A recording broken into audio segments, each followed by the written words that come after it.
안녕하십니까. 박용정입니다. 이번 승진시험 보시느라 다들 수고 많으셨습니다. 제가 지금 베리타스라는 학원에 나와 있는데요. 올해부터는 제가 이 베리타스 학원에서 실무종합을 강의를 하게 될 것 같습니다. 자, 이번 승진시험 실무종합 전체적으로 총평하고 그리고 문제풀이를 해보도록 하겠습니다. 이번 승진시험에서는 조금 특별한 부분이 있었죠. 작년까지는 이 공제의 범위를 벗어나지 않았는데 이번 시험 보니까 일부 지문에서 그동안 보지 못했던 새로운 지문들이 좀 나왔던 것 같습니다. 자, 여기 보면은 기본적으로 공제의 범위는 넘지는 않았는데 처음으로 보는 그런 지문들이 좀 있었다. 22번, 28번, 31번, 34번, 39번 이렇게 5문제가 보니까 지금까지 공제에 없었던 그런 지문입니다. 하지만은 답을 고르는 데 있어서는 특별하게 문제가 되는 것은 아니었고요. 제가 작년에 경찰 실무종합을 처음으로 이 집필을 할 때 제 카페에다가 한번 설문조사를 한 적이 있습니다. 그때 왜 그런 설문조사를 했냐면은 아무래도 이번 시험에서는 기존의 공제 안에서만 시험 문제가 나오던 그런 경향을 조금 벗어날지도 모르겠다. 그래서 제가 이 교재를 편찬을 하면서 조금 참고가 될 만한 것들도 함께 이렇게 넣는 것이 좋겠느냐, 아니면은 철저하게 그 공제의 기본서 내에서만 이 책을 만들어내는 것이 좋겠느냐, 이렇게 설문을 한번 받아본 적이 있습니다. 그때 왜 그런 생각을 했냐면은 작년 초에 우리 속옷이라고 있죠. 상당히 인기 있는 책인데 그 속옷을 상대로 해서 저작권 시비가 한번 붙은 적이 있습니다. 그 공제에서 전적으로 이제 이 전담하는 그 모 학원에 있었죠. 학원에서 이 공제의 책을 뺏겠다, 뭐 그런 내용으로 해서 그 속옷을 상대로 저작권 문제가 있었고, 그게 언론에도 나왔죠. 신문에도 나왔습니다. 제가 그걸 보고 좀 이게 지금까지 사실 경찰청에서 우리 승진 시험을 낼 때는 그 공제 책에서만 다 출제를 했단 말이죠. 거의 벗어나지는 않았어요. 그리고 공제에서는 이 책을 전적으로 강의를 할 수 있는 모 학원하고 이 전담 계약을 맺었고요.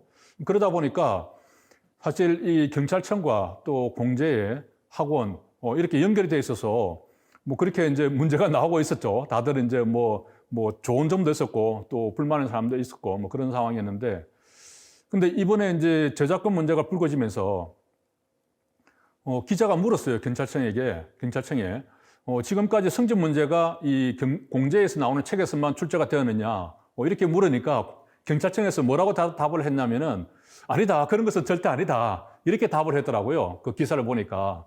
제가 그래서 그 기사를 보면서 그렇다면은 사실 우리는 다 알잖아요.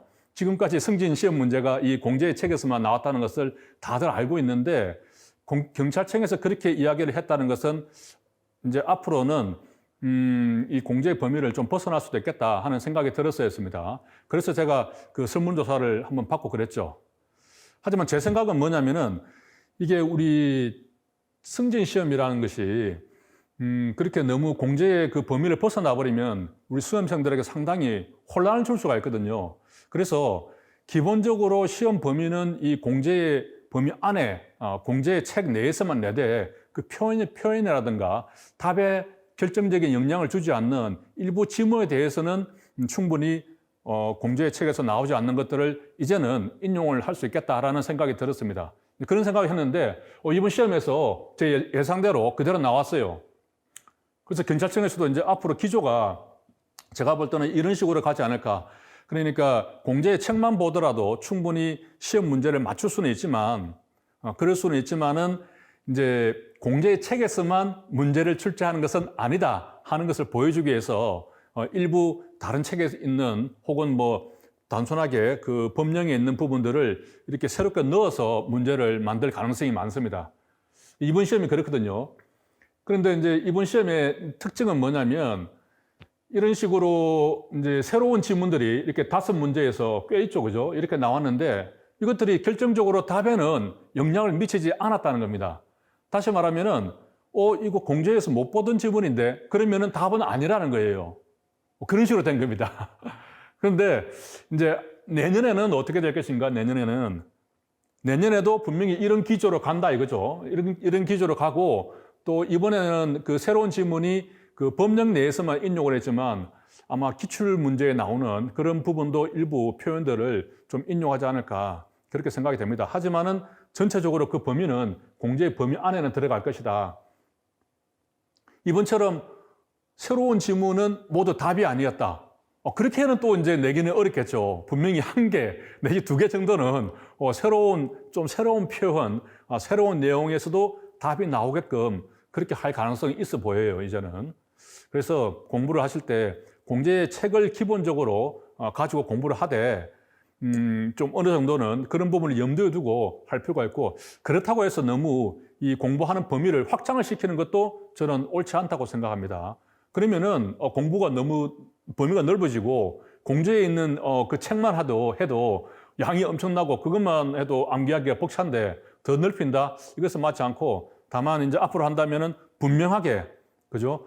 이 공제에 나오는 내용들을 분명하게 암기를 해야 조금 헷갈리게 나오는 것들, 새로운 것들을 골라낼 수 있다. 이런 방향으로 공부를 하면 될 것 같습니다. 자, 이번 시험의 특징을 보면은 또 지문의 양이 늘었죠. 저번에는 이제 작년에는 5페이지였는데 이번엔 5페이지 반이었습니다. 한 반 페이지 늘은 게 뭐 많이 늘었느냐 그렇게 볼 수도 있겠지만 이게 좀 보니까 지문이 좀 빡빡해요. 빡빡하고 반 페이지 늘은 것도 상당히 늘은 거거든요. 그러니까 거의 한 10% 늘은 거잖아요. 5페이지에서 5페이지 반이니까 그죠? 10% 늘은 거죠. 그래서 일부 수험생 중에서는 이거 문제를 미처 다 정말 너무 급하게 읽어야 하는 그런 상황이었다. 뭐 그런 얘기도 했습니다. 그래서 이제 공부를 할 때 그 암기 사항이 있는 경우에 이렇게 단순한 문제에 있어서는 1번하고 2번에서 답이 나오면 확실하게 찍고 3번, 4번을 패스를 하고 넘어가야 안정적으로 문제를 풀 수 있다. 그렇게 볼 수가 있습니다. 이게 조금 아리까리해서 1, 2, 3, 4를 전부 다 읽어보다 보면은 시간이 너무 촉박하거든요. 그래서 이 우리 실무종합이 상당히 암기 사항이 많은데 분명하게 암기를 해서 1, 2번에서 답이 나오면 바로 체크하고 넘어갈 수 있을 정도로 그렇게 공부를 해야겠습니다. 그리고 전체를 알아야 풀 수 있는 박스 문제가 이번에 이제 1개가 나왔는데 작년에도 1개밖에 안 나왔어요. 그래서 이런 부분에서는 아직도 그렇게 이제 난이도가 더 높아졌다 이렇게 보기는 어렵고요. 또 전체적으로 보면은 작년 시험하고 이렇게 대비를 해보면은 전체적으로 난이도는 그렇게 높아졌다고 보기는 좀 어려운 것 같아요. 난이도는. 또 정확하게 암기를 해야 되는 숫자 문제 있죠. 숫자 문제는 오히려 작년에 8개 나왔는데 이번에 4개밖에 안 나왔어요. 줄었어요. 줄었고. 그리고 공제해외에서 이제 정오가 올해도 한 몇 번이죠? 한 대여섯 번은 나왔죠. 그죠? 이 규정들이 계속 개정이 되기 때문에 그래서 이렇게 공제에서 정오 사항이 있는 경우에 그런 내용을 반영을 해서 문제를 출제할 것인가 하는 부분인데 이번에 한 문제 나왔어요. 우리 재난관리규칙에서 30번 문제 한 문제 나왔거든요. 작년에도 그 여행경보제도 관련해서 한 문제가 나왔었어요. 이렇게 사실은 정오가 있으면은 거의 정오 부분은 잘 안 건드리는 게 맞거든요. 잘 안 건드리는데 통상적으로 한 문제 정도는 나온다. 이렇게 보시면 될 것 같습니다. 그래서 이런 부분도 그렇게 소홀히 할 수는 없죠. 그리고 이번 시험에 좀 특징이라고 할 수 있는 게 할 수 있다, 해야 한다. 이 문제가 무려 5개나 나왔습니다. 이게 답에 문제에 있어서 그 답에 결정적인 영향을 주는 그런 것들입니다. 그리고 5번, 7번, 22, 28, 34번 이렇게 5문제가 나왔어요. 그래서 제 교재에 보면은 아도스 실무정화에 보면 마지막 종합편에 보면 약 한 5페이지 전후로 해서 그 할 수 있다, 해야 한다를 잘 정리를 해뒀거든요. 지금까지 나왔던 기출 문제 위주로 해서 정리를 했는데 거기서도 일부 커버가 안 되는 부분이 있었어요. 그래서 올해 이제 새로 책을 낼 때는 이 부분도 훨씬 더 한 2배로 보강을 하려고 합니다. 지금까지는 이제 기출된 위주로 해서 할 수 있다, 해야 한다를 정리했지만 이제는 그 공제에 있는 부분하고 그 외에 있는 제가 나름대로 좀 찾아서라도 훨씬 양을 한 2배 정도 더 늘려서 할 수 있다, 해야 한다를 확실하게 정리를 좀 해서 여러분들 공부하기 편하게 해드릴 수 있도록 하겠습니다. 자, 대충 이 파트별로 분포를 보면은 경찰 개념과 관련해서 과거에 보면은 이제 뭐 실질적 경찰, 뭐 형식적 의미의 경찰 그런 부분들이 꽤 처음에는 나왔거든요. 근데 올해는 그런 부분들이 앞에 싹 빠졌어요. 싹 빠지고 거의 뭐 바로 본론으로 들어간 그런 느낌이었고요. 경찰 사학 문제, 뭐 조직법 이렇게 돼 있었고 우리 경찰 윤리나 통제 이런 부분들이 여섯 문제가 좀 나왔습니다. 그리고 생활 파트에서 확실하게 많이 나왔죠. 나머지는 이제 고루 이렇게 나왔고 뭐 안보나 외사 이런 데는 한 문제씩만 이렇게 나왔습니다. 자, 이렇게 보고요. 자, 구체적으로 한번 시험 문제가 어떻게 나왔는지 보도록 하겠습니다. 자, 먼저 1번 문제, 우리 한국 경찰차에 대한 부분인데 안병화 치안감 문제 나왔죠. 뭐 광주 민주운동 당시에 이제 전남국장이었는데 이런 학생들의 피해가 없다라고 지시하면서 비례 원칙에 입각한 것이죠. 그리고 인권을 강조한 것이 되겠습니다. 이 내용은 뭐 사실 뭐 공부를 좀 하신 분은 아주 간단하게 풀 수 있는 문제고요. 자, 2번. 경찰의 기본적 임무 위험 방지, 가장 적절하지 않은 것은 제가 조금 빠르게 문제를 풀기 위해서 답을 미리 다 표시를 해뒀습니다. 자, 뭐 간단하게 이런 문제는 이제 특별하게 정점이 없으니까 경찰의 상황을 합리적으로 사려 있게 판단해서 벌써 오상유혐인데 사려 깊게 판단했다는 자체가 맞지를 않죠. 오상유혐은 사려 깊게 판단한 부분이 안 되고 그리고 계속해서 보면은 뭐 인식에서나 개입에서나 실제로는 위험이 없었던 외관적 위험이죠, 그죠? 그런 부분을 설명한 것이 되겠습니다. 이 부분도 그렇게 어려운 부분은 아니었고요. 자, 우리 경찰법이죠. 경찰법에 대해서 적절하지 않은 것은 자, 먼저 뭐 답을 바로 볼까요? 국수본부장이 직무를 집행하면서 자, 이게 탄핵 소추 의결할 수 없다. 이 부분도 사실 뭐 어려운 부분은 아니죠. 국수본부장에 대해서 그리고 우리 경찰청장에 대해서는 탄핵 의결을 할 수 있죠. 다만 이제 탄핵 심판을 할 수 없다. 뭐 그렇게 나오면 맞는지 못 될 수 있는데 그죠? 탄핵 심판은 우리 헌법재판소에서 하니까 그렇죠. 그래서 당연히 국수본부장은 탄핵 소추 의결을 할 수 있고 거의 뭐 경찰청장하고 뭐 같은 급이다 이렇게 볼 수가 있죠. 자, 다음 문제. 우리 경공법인데 자, 연수는 뭐 당연히 이게 불구하고 휴직을 명해야 된다. 이것은 이제 직권휴직에 대한 설명인데 연수하는 경우는 그 어문휴직이죠. 우리 직권휴직인 경우에는 생로병사법 이렇게 썼죠. 생로병사법 같으면은 이게 직권휴직이 그죠. 이게 어문휴직은 돌보는데 그죠. 돌보는데 자연 출체 유동이죠. 그렇기 때문에 뭐 그렇게 기억을 하면 되겠습니다. 그래서 연수는 몇 년짜리죠? 연수 같은 경우는 우리가 2년을 영원휴직을 받을 수가 있죠. 연수가 일반적으로 이제 연수는 우리 국내 연수가 있죠. 국내 연수 같은 경우는 2년이고 그리고 해외 연수가 있습니다. 그죠? 해외 연수 같은 경우는 3 플러스 2년입니다. 그죠? 3 플러스 2년이 되고 그리고 이제 개인이 연구하는 경우가 있지, 연구하는 경우는 1년입니다. 그죠? 뭐 이런 식으로 좀 복습을 할 수가 있겠죠. 간단하게 보고요. 뭐 오늘 뭐 이 풀이하는 시간은 복습한다기보다는 간단하게 어떤 식으로 문제가 출제가 되었는지 출제 경향을 보는 시간으로 그렇게 보면 되겠습니다. 자, 그리고 우리 변동 소물에 대한 설명이다. 옳고 그름의 표시. 경찰 공무원법에서 자치공무원을 계급에 상하는 공무원을 임용할 때는 15 임용을 거치지 않겠죠. 자치공무원 이미 경찰관으로서 있었기 때문에 필요가 없고, 그리고 승무에 올랐더라도 정직 이상, 뭐 중징계 받아버리면 당연히 삭제를 해야겠죠. 그리고 금성, 우리 직위해제 사회죠. 직위해제 같으면은 금성 고중기 능력 부족하면 해체한다. 그렇게 기억을 했습니다. 이런 것들은 바로 직위해제 할 수가 있고, 제가 이렇게 노란색으로 한 이유는 이 부분이 조금 이제 우리 수험생 중에서 좀 논란이 됐었죠. 보면은 임용권자는 경찰 공무원으로는 부적합한 정도로 직무수행 능력 부족, 성실성이 현저하게 결여됐다. 이런 경우에는 직권 면직을 할 수가 있죠. 처음에는 직위 해제가 가능합니다. 그죠? 직위 해제를 했다가 3개월의 기간을 두고 직위 해제를 했다가 그 기간 안에서도 개전이 안 되면은 이제 징계위원회의 동의를 받아서 직권 면직을 할 수가 있죠. 그런데 여기에 이제 조금 헷갈렸던 부분이 징계위원회의 동의라는 말이 들어가 있지 않지 않느냐. 동의를 받아서 면제시킬 수 있는데 그런 말이 안 들어가 있다. 그럼 이걸 틀린 지문으로 봐야 되느냐 아니면 맞는 지문으로 봐야 되느냐, 여기서 조금 갈등이 있었던 것 같습니다. 그래서 이렇게 나오면은 기본적으로 맞는 것으로 봐야죠. 이게 하는 사유가 있다고 인정이 되는 사람을 직권을 면직시킬 수 있다.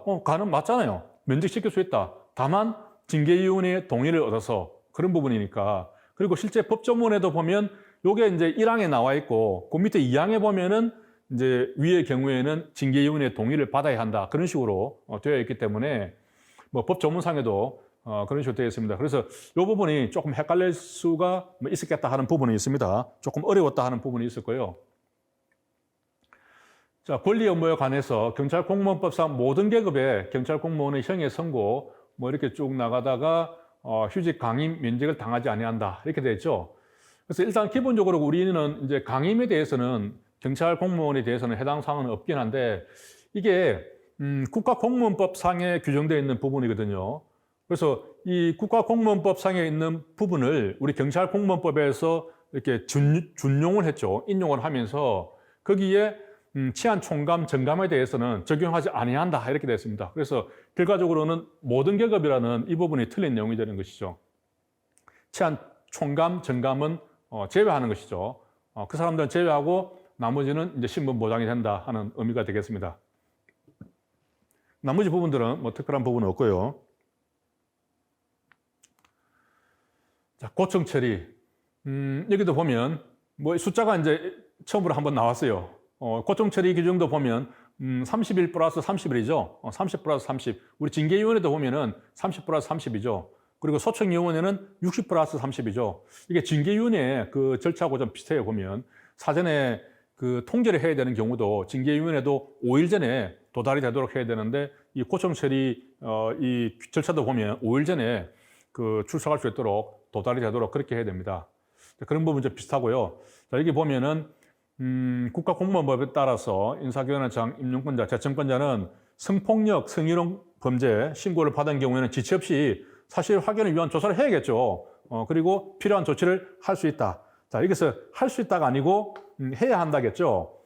자, 이런 부분이 이렇게 이번에 이제 할 수 있다, 해야 한다가 꽤 문제가 나왔는데 바로 이런 부분입니다. 할 수 있다가 아니라 해야 한다죠. 사실은 이것은 그렇게 어렵지 않게 답은 곤란할 수가 있어요. 성폭력, 성희롱 상당히 중요하잖아요. 그렇기 때문에 신고를 받게 되면 당연히 해야죠. 여기서 제가 이제 마무리 특강하면서 이런 얘기를 했었는데요. 그 상담을 신청을 할 수가 있어요. 상담 신청. 상담을 자기 신상 문제라든가 근무 조건에 관해서 상담을 신청을 할 수가 있는데 이런 경우에는 적극적으로 해결될 수 있도록 노력해야 된다 하는 부분이 있습니다. 상담 신청에 대해서는. 하지만 밑에 같은 경우에 이렇게 성폭력, 성희롱으로 신고한 경우 있죠. 이 경우는 신고한 경우입니다. 신고를 하게 되면 이때는 반드시 이렇게 조사를 하고 그에 따라서 처리를 해야 된다. 그렇게 나오는 겁니다. 그래서 이 부분을 제가 마무리 그 유튜브 강의할 때도 말씀을 드렸죠. 이 부분을 딱 하이라이트 꺼가지고 그렇게 좀 표시를 했던 기억이 납니다. 자, 다음 문제 보면요.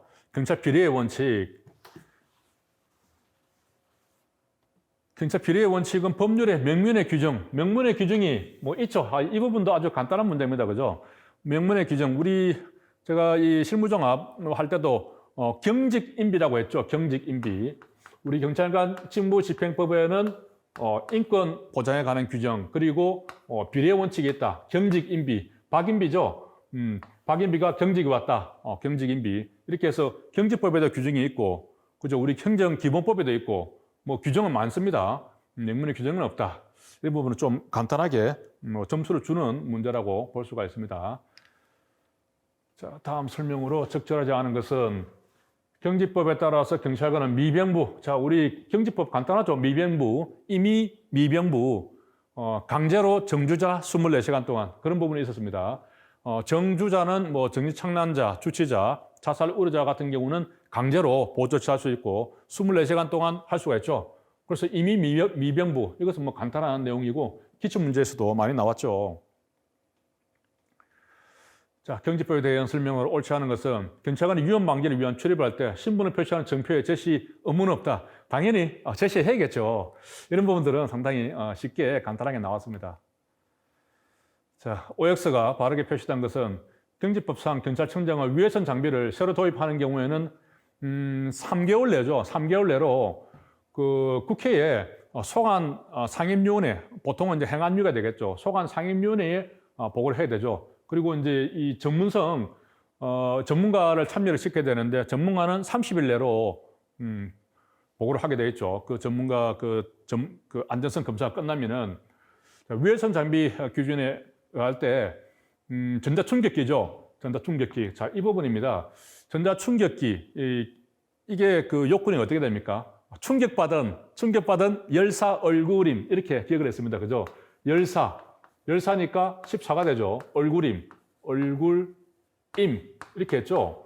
그렇기 때문에 14세 미만 얼굴에 쏘면 안 되고 임산부에게 쏘면 안 된다. 충격받았죠. 그죠? 충격받았으니까 충격받은 열사 얼굴임 이렇게 들어가죠. 뭐 가스 분사기 같은 경우는 그죠? 1m 이내의 얼굴에서만 쏘면 안 된다. 뭐 그런 내용이 있을 거예요. 그래서 고령자 이런 부분들은 이제 들어가지 않겠습니다.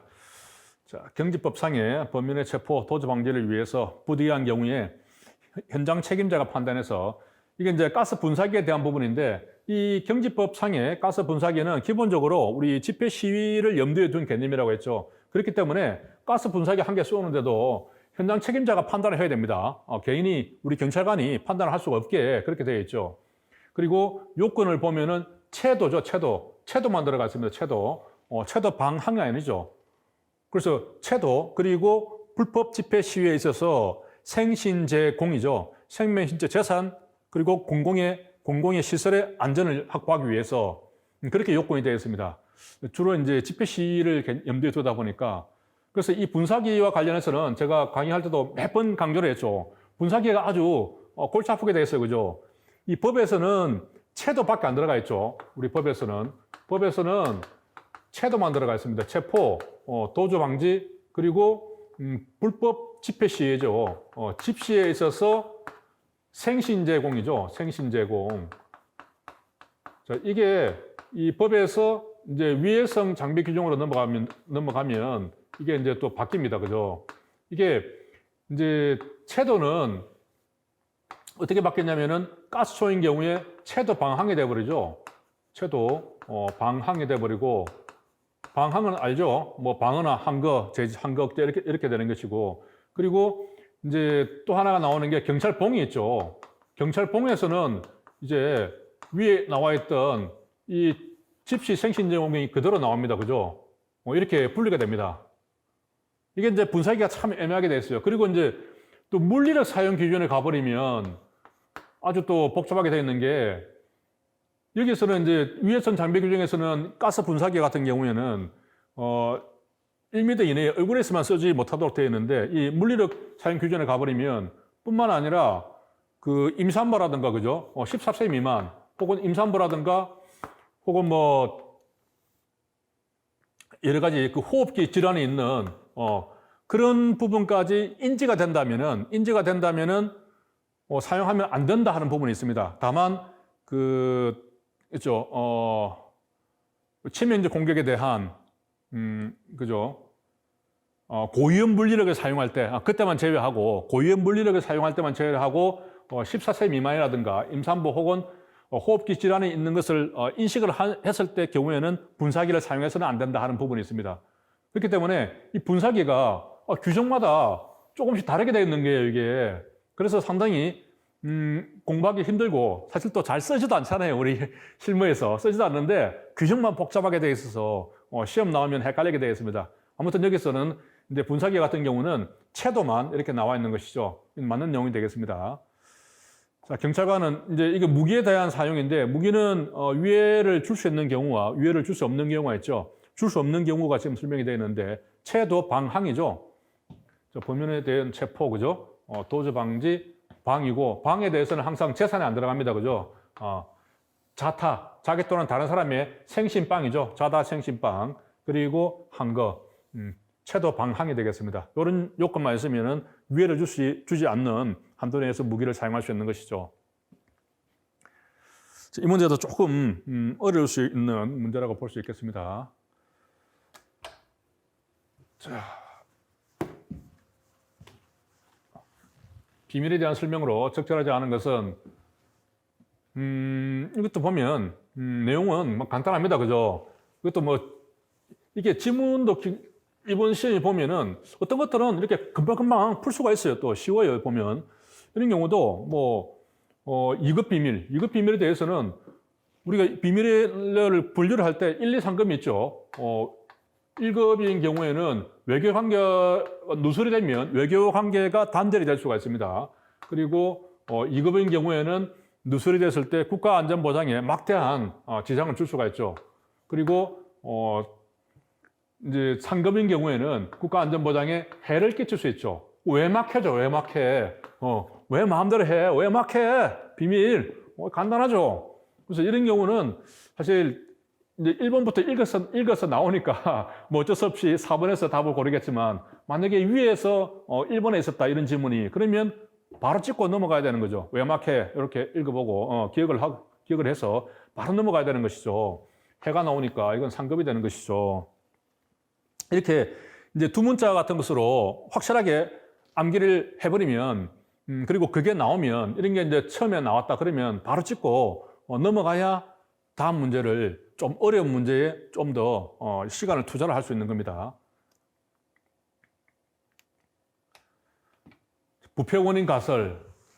피경찰관은 부서에서 많은 동료들의 단독 출장을 가면서도 자, 이게 공공연하게 출장 항비를 이제 같이 청구를 하고도 시간에 근무한 것, 시간에 근무를 체크하는 것.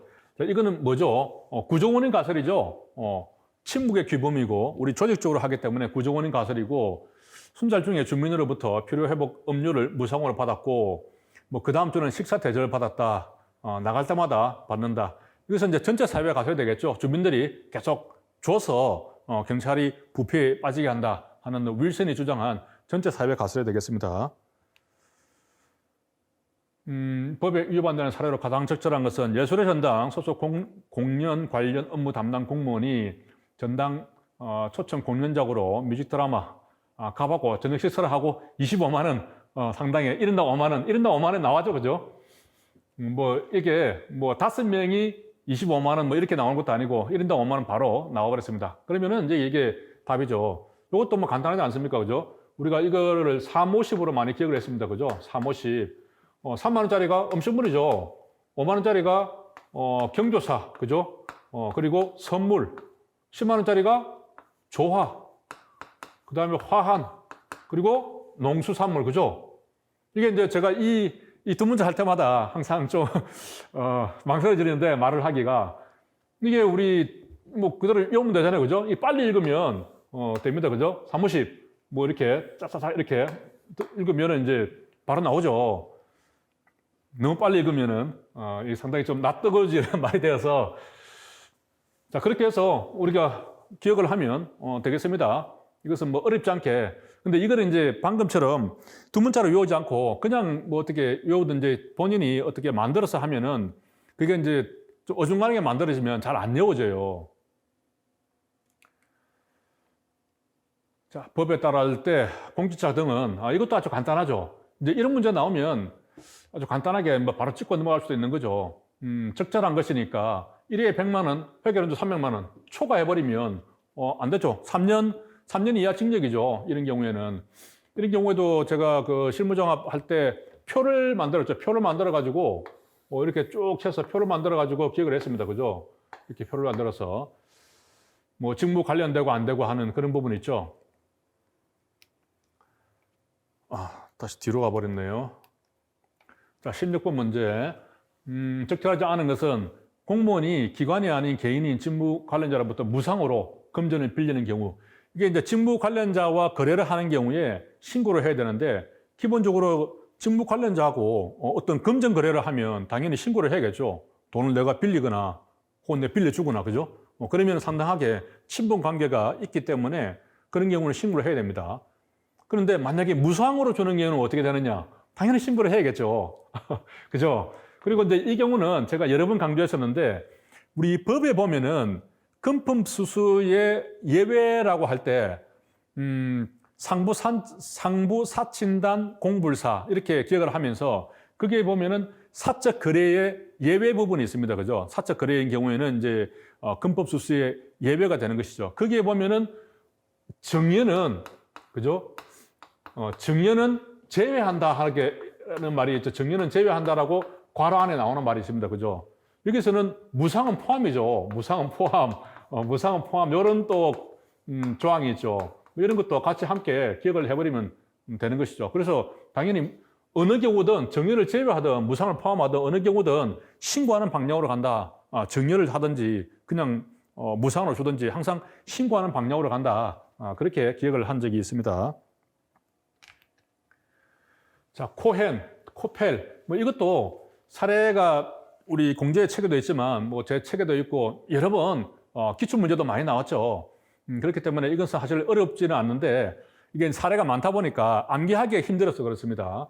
여기 보면 이제 경찰이 사익을 위해서 공권력을 사용하거나 필요한 강제력을 초과해 사용했다면 공정한 접근 위반에 해당된다.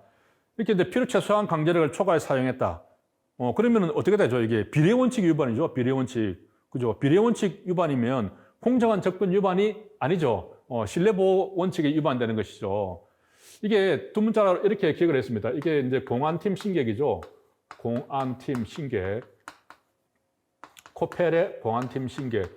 여기 보면 공이 나오니까 그죠? 공은 공차 편에 공짜로 차를 타면 편하죠. 공차 편에. 그리고 신이 나오니까 이어서 신비반사 이렇게 기억을 했습니다. 신비반사. 신비반사는 주민들이 스스로 자구하지 않고 직접 신고를 하는 겁니다. 그죠? 그리고 신고를 하면 우리 경찰관은 비례의 원칙에 따라서 집행을 하고 그리고 반드시 집행합니다. 반드시 이제 도망가는 강도를 그냥 내버려 둔다 그런 게 아니라 반드시 집행을 하죠. 그리고 사익을 추구하지 않죠. 이렇게 신이 나오면 신비반사, 반사되는 게 신비하죠. 신비반사 이렇게 기억을 하면 비례 원칙 위반은 이 신뢰 위반이다 이렇게 연상을 해서 기억을 할 수가 있죠. 이 케이스들을 하나하나 다 이렇게 기억을 하기가 어려워요. 그래서 두 문자를 가지고 이게 암기의 기준점들을 만들어 두면 그 다음에는 이 케이스들을 연상을 해서 골라낼 수가 있는 거죠. 자, 인권. 자, 봅시다. 경찰 인권보호규칙상 인권보호 담당관은 분기에 1회 이상. 자, 이런 경우도 간단하죠. 이것도 두 문자를 우리 기억을 했죠. 그죠? 삼육대학교 앞에 반점이 있어요. 반점. 삼육대학교 앞에 있는 반점은 짜장면집이죠. 여기는 누가 평가하겠습니까? 삼육대학교 학생들이 평가하겠죠. 삼육반점 평가. 평가라는 말이 나오니까 연상을 할 때 인권 역량 평가에 대한 부분이다. 이렇게 기억을 하고 반기에 한 번씩 점검하는 겁니다. 점검. 그죠? 그래서 반점. 36은 한 번은 그 집회 시위가 끝나면 30일 이내로 이것을 해야 돼요. 그죠? 그래서 그때 30이 나오기 때문에 3. 6은 이제 중요한 그 어떤 규칙이라든가 이런 것들을 바꾸려고 할 때, 제도라든가 이런 것을 바꾸려고 할 때 바꾸기 60일 전에 이미 인권 역량 평가를 마친 후에 그 국가경찰위원회에 올려야 되는 것이죠. 그때 6이 나옵니다. 숫자가 나오죠. 숫자가 이제 36이 나오고 반점이 나오는 거예요. 한꺼번에 딱 요것만 잘 기억을 해서 연상을 할 수 있으면 인권 역량 평가와 관련해서는 이게 길게 지문을 볼 필요도 없어요. 처음에는 이제 공부를 할 때 내용을 한창을 봐야 되죠. 이것도 거의 한 반 페이지 정도 분량이 되죠. 이 인권 역량 평가 관련해서 이렇게 쭉 이렇게 보다가 나중에 이제 이런 두 문자가 익숙해지고 눈에 들어오면은 이 두 문자만 확인하고 넘어가면 되는 거예요. 3육 반점 평가, 이렇게 머릿속에 떠올리는 거죠. 그래, 30일, 60일, 그런 게 있더라. 그리고, 역량평가는 반기에 점검한다. 이게 떠오를 수만 있으면은 그 한 반 페이지 되는 분량을 읽을 필요가 없는 거예요. 이게 이제 3회독, 4회독 될 때는 그냥 두 문자 하나만 기억을 하고 넘어가면 되죠. 그러면은 회독수가 아주, 빠르게, 될 수가 있습니다. 자, 그래서 이런 부분도 뭐 간단하기 때문에 거의 뭐 답만 이렇게 보면 답만 보고 체크를 하면 되는 거죠. 이 경우도 보면 이제 무관용 경찰 활동은 지역사회 문제 해결을 위해서 사라 모형이 강조되는데 이렇게 돼 있죠. 이것도 사실은 뭐 어려운 부분은 아닙니다. 그죠? 무관용 경찰 활동이라는 것은 주로 이제 깨진 유리창 그 이론에 보면 범죄하게 보면은 그때 제로 톨러런스 이렇게 해서 나오는데 뭐 유리창이 깨져 있거나 그죠? 그럴 때는 바로바로 갈아줘야 되고 작은 위반 행위라도 단속을 해줘야 큰 범죄를 막을 수 있다 하는 그런 이론이죠. 그래서 지역사회 문제 해결하고는 전혀 관련성은 없습니다. 하지만 뒤에 보면 사라 모형과는 또 이 말은 또 맞아요, 그죠? 이것도 잘 나오기 때문에 사라 모형이 이제 두 문자는 이렇게 읽었죠. 조석이죠. 분석할 때 조석. 그리고 대응해서 가죠. 사라. 이게 사라 못 되잖아요. 그죠? 이걸 좀 경상도 말로 세게 하면 사라, 조석, 가. 아sem전적으로 빼주면 시원하고 좋잖아요. 그죠? 사라, 조석, 가. 이렇게 딱 기억하면, 문제가 해결되죠. 지역사회 문제가 해결되고, 내 개인의, 내 건강의 문제도 해결되죠. 문제 해결됩니다. 사라, 조석, 가. 자, 경범 보겠습니다. 이 내용도 보면은 거짓 광고는 이게 이제 이 금액에 대해서 묻는 건데 이것도 이제 4번에 있어서 이렇게 쭉 봐야겠지만은 아무튼 답부터 먼저 보면은 거짓 광고는 아니죠. 요건 20만 원짜리죠. 이게 이제 금액에 대해서는 기본적으로 우리가 암기를 해야 됩니다. 대부분 다 10만 원짜리인데 그죠? 20만 원짜리가 있죠. 방광 표출 그죠? 방광 표출. 실제로 방광이 표출되지는 않죠. 방광이 있는 부위가 표출되죠. 그리고 60만 원짜리가 뭐죠? 주신입니다. 그죠? 주신. 주신이 이제, 주치소란이죠. 관공서 주치소란이고, 신고가 이제 거짓 신고가 되겠습니다. 그죠? 이게 60만 원짜리. 이것은, 이제 20만 원 우리가 이제 통고 처분할 수 있는 그 범위를 벗어나기 때문에, 벗어날 뿐만 아니라, 그리고 형사법에 따라서 50만 원을 벗어나기 때문에 주거가 일정하더라도 체포를 할 수가 있죠. 그래서 주신, 체포 이렇게까지 한꺼번에 같이 기억을 합니다. 이게 이제 우리가 알고 있는 내용이지만 이게 연상이 잘 안 되면 틀릴 수가 있기 때문에 그래서 방광 표출, 주신, 체포 이렇게 기억을 하면 되죠. 방은 이제 업무 방해, 그죠? 거짓 광고, 거짓 표현물, 거짓 표현물 그리고 이게 출판물에 대해서 출판물, 거짓 허위 출판물, 표가 이제 안표죠, 안표. 그렇게 하면 이제 방광 표출, 바로 이제 거짓 광고는 광에 들어가는 것이죠.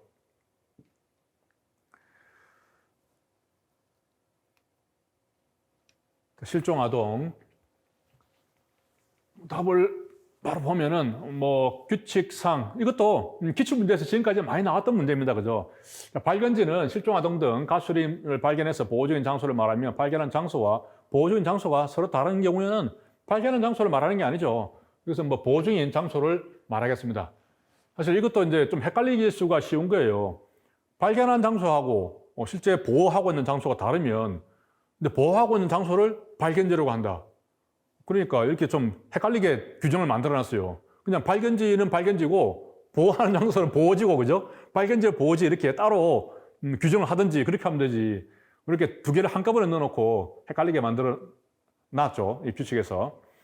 그런데 이게 단골로 많이 출제가 됐기 때문에 지금까지 출제가 많이 되었었죠. 기출문제가 많이 나왔었고 하기 때문에 사실 이 문제도 그렇게 이제 논점이 되는 문제는 아니다. 이렇게 볼 수가 있고요. 자, 아동학대 범죄. 아동학대 범죄 신고를 접수한 사법경찰관리나 아동학대 전담 공무원이 동행해서 현장 출동을 해야 되는데 하지 아니한 경우에 이때는 이제 수사기관의 장이나 서로 장끼리 연결하는 것이죠. 우리가 원칙적으로 그랬습니다. 실제 이제 학대 범죄를 신고를 받고 출동을 하면서 우리가 출동하는 경찰관이 상대 측에 그죠? 어디죠? 시도의사죠. 그러니까 구청이라든가 이런 데다가 전화해서 이런 사건이 있는데 같이 가겠습니까? 라고 보통 담당자끼리 연락을 하겠죠. 하지만 원칙적으로는 이제 장의 이름으로 또 장에게 요청을 하도록 되어 있기 때문에 이제 장의 이름으로 공문이 나가는 게 원칙이겠죠. 규정상 보면. 이렇게 이제 요청할 수 있다로 되어 있습니다. 거기 보면은 현장 출동 요구하는 것은 요청할 수 있다. 할 수 있다. 그런데 갔다 온 다음에 이제 동의하지 않았다면 그 결과는 서로에게 통지해 줘야 하는 것이죠. 통지해야 한다. 비록 현장에 같이 가지는 않았지만 같이 가지 않았기 때문에 반드시 또 통지를 해줘야 하는 것이죠. 해야 한다. 그런 부분이 있죠. 그래서 할 수 있다와 해야 한다 문제가 꽤 아까 나왔죠. 그죠? 5문제 정도? 그렇게 나왔죠. 할 수 있다, 해야 한다. 이런 것도 뭐 사실 좀 놓칠 수 있는 부분이에요. 이게 이것도 실제 지문에 있었고 기출문제도 있거든요. 기출문제에도 있는데 이제 이런 거 가지고 문제를 내지 않았죠. 그때 문제에 보면 이제 장에게 요청한다. 우리 경찰관에 요청하는 게 아니라 뭐 그런 식의 문제는 있었는데 통지해야 한다, 할 수 있다. 이거 가지고 문제를 만들지는 않았어요. 아무튼 이것도 하나의 포인트가 되는 거죠. 자, 여기서 보면 이제 처음으로 지금까지 우리가 공제의 책에서는 보지 못한 지문이 등장을 합니다. 답하고는 관계없죠. 그래서 이거 못 보던 지문이네? 그럼 답 아니에요. 그냥 제거하면 됩니다. 그런데 이걸 보면 이게 이제 이 아동학대처벌법이 그 작년에 한번 개정이 됐거든요. 이 개정이 되면서 이런 부분들이 좀 보강이 됐습니다. 이게 보면. 자, 검사는 한번 읽어보겠습니다. 아동학대 범죄 사건의 증인이 피고인 또는 그 밖의 사람으로부터 생명, 신체에 해를 입거나 입을 염려가 있다라고 인정될 때에는 관할 서장에게 증인의 신변 안전을 위해서 필요한 조치를 할 것을 요청하여야 한다. 자, 여기서 신변 안전을 위해서 조치를 하는 주체가 누굽니까? 검사죠. 검사가 하게 되어 있습니다. 그래서 적어도 아동학대법에 있어서 신변 안전 조치를 이제 그 요구를 하려면 검사한테 해야 되는 거예요. 일반 민원인 같은 경우에 검사한테 하면은 혹은 판사한테 할 수도 있습니다. 그렇게 하면은 이제 검사가 이 경찰서장에게 신변 안전 이런 조치 하라고 이렇게 할 수 있는 거예요. 그게 법에 따라서 할 수 있는 것이고, 하지만 실질적으로는 우리도 이 법에 따르지 않더라도 기본적으로 우리가 그 경제법에 따라서 범죄 피해자에 대한 어떤 범죄 예방 목적으로서 충분히 우리 자체적으로 신변 보호 조치를 할 수는 있는 것이죠. 이 법에 근거해서가 아니라 다른 법에 근거해서, 그죠? 아무튼 이런 부분들이 새롭게 한 개 들어왔는데 실제 문제를 푸는 것하고는 아무 관계가 없다 하는 부분이었고요. 자, 가정폭력처벌법. 여기 또 이제 이게 보면은 지문이 길어서 두 개로 나눴어요. 이렇게 뭔 지문이 이렇게 길게 이렇게 썼는지 우리 경찰 시험도 점점 지문이 길어지고 있습니다. 뭐 응급조치, 그리고 이런 경우도 보면은 이제 응급조치에서 응급조치인 경우에는 그 가폭범죄처럼 재인 고통이었죠. 재인 타잔 와이프죠. 재인 고통, 재인 어떻습니까? 인도, 그죠? 인도하고 그리고 고지하고 통보합니다. 그리고 할 수 있고 고지해야 되죠. 고지하고 그리고 또 통보를 하죠. 여기는 지금 규정에는 없나요? 여기는 빠져있나요? 나중에 이제 임시 신변안전 조치할 수 있음을 고지를 하지만 나중에 또 긴급 임시 조치라든가 임시 조치를 신청할 수 있음을 알려주는 거예요. 그게 고지하는 거죠. 고지나 통보하는 거죠. 고지나 통보나 뭐 그 말인데 아무튼 용어를 서로 조금 다르게 쓰고 있죠. 자, 여기에 이제 3번에서 이 부분도 직원분들 보니까 조금 어렵게 그렇게 좀 봤던 부분도 있더라고요. 갑의 배우자였던 을이 갑에게 폭행당한 것을 이유로 112 신고해서 신고 출동했는데 이때 그 경찰관은 해당 사건에 대해서 가정폭력 범죄 사건으로 처리할 수 없다. 자, 이 문제는 실제 지금 이게 지금 가폭법에서 다루는 문제잖아요. 그죠? 가폭법에 해당되느냐 안 되느냐 그런 차원에서 봐야 됩니다. 그런 차원에서 봐야지 이게 우리 실무상 112 신고받고 현장에서 지구 대 지구니 말이야 112 신고받고 나와가지고 그걸 자기가 사건 다 처리하지도 않는데 자기가 무슨 자기가 송치하는 것도 아닌데 가정폭력 사건으로 자기가 뭐 처리하나? 그게 뭔데 도대체?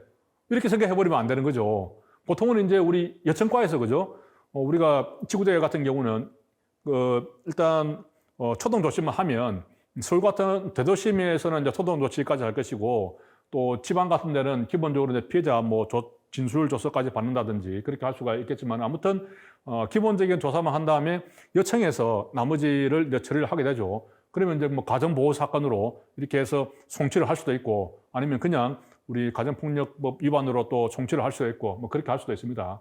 그렇게 하다 보면은 실무사고는 실제 일일이 순찰하던 경찰관이 그런 것까지 다 판단하지는 않죠. 근데 여기서 지금 묻는 것은 그걸 묻는 게 아니죠. 이제 가정폭력법에서 법의 적용에 대해서 지금 묻는 부분이니까 여기서 어떻게 봐야 되냐면은 갑의 배우자였던 을이 이 부분에 지금 포인트가 있는 거죠. 가정폭력 이 범죄에 해당 사항이 되는 경우에는 우리 가족인 경우 있죠. 가족은 현재 지금 같이 있거나 가족이거나 이었던 자까지 됐죠. 이었던 자는 이제 과거에 뭐 와이프였다든지 그죠? 그런 사람이죠. 배우자라든가 혹은 뭐 또 과거에 뭐 직계 존속이었다든가 그죠? 뭐 그런 경우죠. 뭐 정모와 서자, 홍길동 이야기도 나오지 않아요, 그죠? 뭐 그런 경우 이런 경우는 가족이거나 이었던 자까지도 포함이 되는 것이죠. 그리고 이제 동거친족이 있습니다. 요거하고 대별되는 게 동거친족은 어떻게 되죠? 동거친족은 현재 동거기 때문에 동거했었던 친족은 안 되고 현재 그죠? 요 경우만 현재가 나오죠. 그래서 요게 이제 보통은 그 시험 포인트가 많이 되죠. 현재만 동거하고 있는 경우 그 경우만 이야기를 하기 때문에 아무튼 갑의 배우자였던 이렇게 하면 지금은 이혼을 했다는 거죠. 이혼을 한 상황입니다. 그런 상황에서 폭행을 당하고 있다. 이 경우도 지금 이혼을 했으니까 더 이상 같은 가정이 아니겠죠. 그렇다고 하더라도 가정폭력 사건으로 한다는 겁니다. 그렇게 해야 이게 이제 가정폭력 사건이 되고 안 되고가 이제 어떤 차이가 있냐면은 일반 폭행 사건으로 해버리면 그냥 이제 폭행은 우리가 반의사 불벌죄이잖아요. 그래서 뭐 이렇게 한 대 맞고 난 다음에 나중에 이제 처벌을 원치 않으면 그걸로 끝납니다. 하지만 가정폭력 사건이 되어버리면 가정폭력 사건으로 이렇게 되어버리면은 이제 보호 조치라는 것을 할 수가 있어요. 그래서 그 비록 뭐 반의사 불벌죄로 끝난다고 하더라도 뭐 어떤 수강 명령이라든가 그러니까 형사처벌은 하지 않는다고 하더라도 어떤 수강 명령이라든가 어떤 프로그램을 이수하라 그런 명령을 내릴 수가 있고 또 그런 명령을 따르지 않으면 그때는 또 형사처벌에 들어가요. 그래서 그 외에도 이제 우리 가정에서 일어나는 여러 가지 단순한 폭행 사건인 경우에도 이게 그냥 벌금만 때려버리면 그러면 벌금 맞고 그 벌금을 또 우리가 또 돈을 내야 되잖아요. 그죠? 안 그래도 지금 돈 때문에 남편이랑 부인이 막 싸웠는데 벌금이 떨어지면은 또 그 돈을 어떻게 낼 거냐 이거야. 그러니까 결국에는 돈을 안 내기 위해서 그냥 서로 화해하는 것처럼 처벌 불은 의사를 내고 뭐 그렇게 할 수가 있는 것이죠. 그래서 그런 경우에는 또 어떤 경우에는 비록 이제 처벌을 해야 되는 상황이라고 하더라도 그렇다고 하더라도 처벌하지 않고 보호 조치를 해서 그렇게 뭐 프로그램을 이수하도록 한다든지 수강 명령을 때려가지고 그렇게 할 수가 있는 것이죠. 그런 취지에서 이제 가정폭력 사건으로 이렇게 의뢰를 하는 겁니다. 이런 경우에도 가능하다. 그죠? 자, 지역경찰 관리자는 신고 출동 태세 유지를 위해서 필요한 경우에는 휴게, 식사 시간도 기타 근무를 지정할 수 있다. 이것도 좀 헷갈릴 수가 있어요. 그죠? 이것도 아마 우리 지구대 파출소에 근무하는 분들 중에서도 틀릴 분이 있을 수도 있을 거예요. 이것만 보면은 휴게 식사 시간도 기타 근무 지정할 수 있다. 지금 적절하지 않는 거잖아요. 그죠? 그러니까 기타 근무를 지정할 수 있는 거 아니야? 하면 되는 거지. 그게 왜 안 돼? 라고 생각할 수 있어요. 그렇잖아요. 근데 여기에 이제 우리 규정상에는 뭐라고 되어 있냐면은 대기 근무를 지정할 수 있다. 그러니까 대기가 되어버리면 그게 시간이 다 카운터가 되는 거잖아요. 그죠? 근무 시간이 다 들어가기 때문에 그 시간만큼은 이제 카운터가 되죠. 우리 하루 근무 시간 중에 다 들어가고 또 밥 먹다가도 우리 지구대에서 숟가락 넣고 출동 나갑니다. 그죠? 만약에 확실하게 자기가 휴식 시간이 되어버리면 출동을 안 나가겠지만 우리 일반 내근직 같은 경우는 자기 점심시간에 보장이 되죠. 하지만은 지구대 같은 경우는 이제 112 출동을 나가야 되니까 식사 시간에 보장이 안 됩니다. 보장이 안 되는 이유는 대기 근무로 이렇게 지정을 보통은 대기 근무를 잘 지정을 하지 않지만 대기 근무로 지정을 했다고 하더라도 했다고 하더라도 나가야 되기 때문에 그렇죠. 그런데 기타 건물을 지정할 수 있다. 기타 건물도 지정할 수 있는 거 아니야? 라고 충분히 착각할 수 있는 부분이죠. 이것도 이 문제를 읽다 보면은 만만치 않은 문제입니다. 뭐 다른 데서 보면은 확실하게 이제 차이가 나죠. 당연히 지역경찰 동원은 근무자 동원을 원칙을 하죠. 예전에는 휴무자 동원을 원칙을 했지만 지금은 법사관으로나 실물적으로 근무자 동원을 원칙을 하고 있고, 또 순찰팀장은 관리팀원에게 행정근무를 지정하고, 이 부분도 헷갈릴 수는 있어요. 야, 순찰팀장이 관리팀원에게 행정근무를 지정해? 지구대장이 하는 거 아니야? 파조소장이 하는 거 아니야? 라고 생각을 할 수가 있죠. 하지만 이게 근무일지에 뭐 다들 아시겠지만 근무일지에 보면 근무일지에 이 행정관리 팀원들을 지정하도록 그 양식이 그렇게 되어 있어요. 그래서 이 순찰팀장이 이 관리팀에게도 행정근무를 지정을 하게 되어 있습니다. 근무일지 양식이 그렇게 되어 있어요.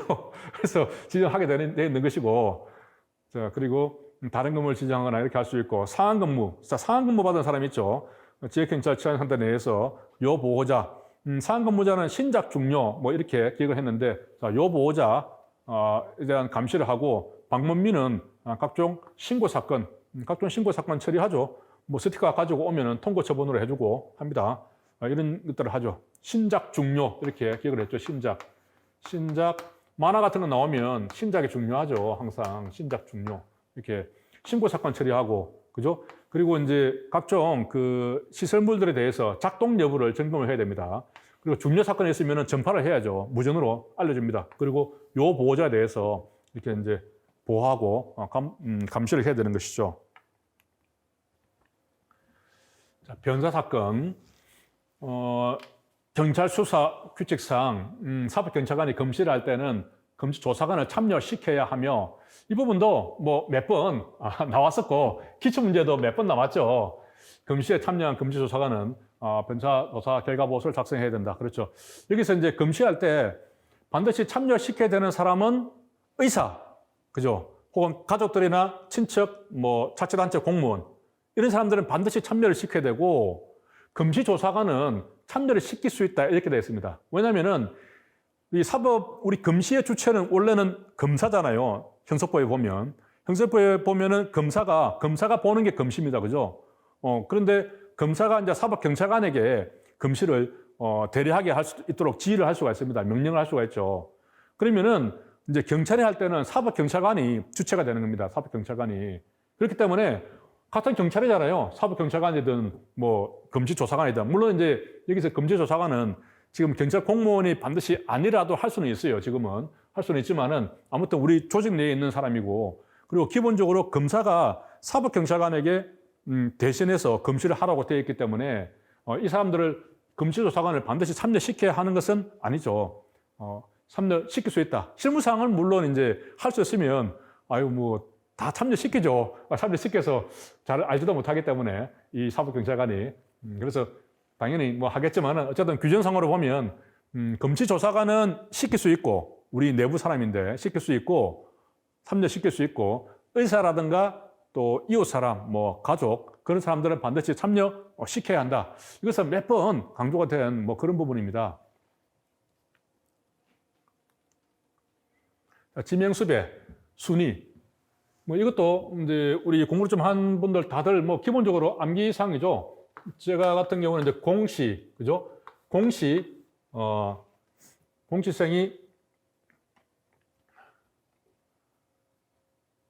공시 3중 동거죠. 공시 3중 동거로 기억을 했습니다. 공시 하니까 조금 저도 살짝 착하게 이렇게 했네요. 공범이죠, 공범이고, C3은 이제 시효가 3개월 남은 경우죠. 중환범죄, 그리고 같은 검찰청, 그리고 거리가 가까운 경우. 공시 3중 동거. 공시생들이 3중으로 동거하면 상당히 도덕적으로 좀 문제가 있죠. 이런 식으로 아무튼 기억을 하면은 요 순서대로 하면은 뭐 어렵지 않게 바로 찾아낼 수가 있죠. 이런 경우는 이제 1번에서 답이 나오면 확실하게 이걸 가지고 답을 밝혀버리면 밑에를 읽어볼 필요가 없죠. 그렇게 해야 시간을 좀 절약할 수가 있습니다. 자, 이거 경비에 나오는 건데, 전입법. 이런 경우도 1번에서 바로 답이 나왔죠. 전입법. 이런 경우도 밑에까지 읽어볼 필요가 없는 경우예요. 자, 전이법 나오면 전 이슈라고 했죠. 전이법에다가 이슈하고 같이 연결시켜서 다른 이슈를 터뜨려서 관심을 돌리는 겁니다. 전 이슈. 반대되는 뭐 이렇게 하면 경쟁 행위법인가 경쟁 유도법인가 아무튼 그렇죠. 경쟁 그죠? 간단하게 나오죠. 봉쇄 방어는 봉쇄하는 것은 사전 봉쇄죠. 그죠? 그래서 사전 봉쇄, 중간 차단 그렇게 기억을 하면 되고요. 자, 선거 경비. 자, 이 부분도 조금 뭐 어려울 수 있다고 볼 수는 있는데, 자, 이번 보면은 그 선관위원장 그리고 유원이 정복을 한 경찰 공무원 또는 관세자에게 원조를 요구할 수 있죠. 요구할 때는 장이나 유원이 요구를 할 수가 있습니다. 하지만 일단 안에 들어가면은 이 장의 지시만 받아야 되는 것이죠. 우리 관세자의 지휘를 받는 것도 아니고 다른 사람의 지휘를 받는 게 아니라 선거관리위원장의 지시를 받게 됩니다. 일단 안에 들어가면. 자, 그리고 질서가 회복되거나 위원장이 요구하면 반드시 퇴거해야겠죠. 할 수 있다 해버리면 뭐 위원장이 나가라고 했는데 계속 충차고 거기서 지키고 앉아 있는다. 말이 안 되죠. 사실 이게 상식적으로 뭐 얼마든지 답을 골라낼 수 있는데 이제 이런 부분들을 찾아낼 수 있느냐 하는 부분입니다. 이때도 보면은 이제 할 수 있다, 해야 한다가 지금 나와 있죠.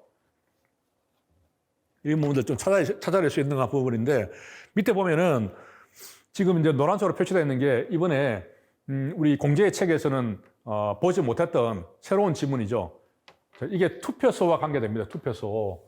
지금 우리 공제의 책에는 보면은 개표소와 관련된 부분만 나와 있거든요. 이렇게 투표소와 관련돼서는 이번에 처음 나왔어요. 그런데 답하고는 관계없죠. 오히려 답 고르기는 뭐 이게 센스가 있는 분 같으면 공제 이번에 승진 시험 문제 내면서 공제의 체계에서 없는 지문을 냈다? 답이 아닐 가능성이 있다라고 생각을 좀 많이 했을 것 같아요. 그러면 이런 것들은 답이 안 되는 거예요, 기본적으로.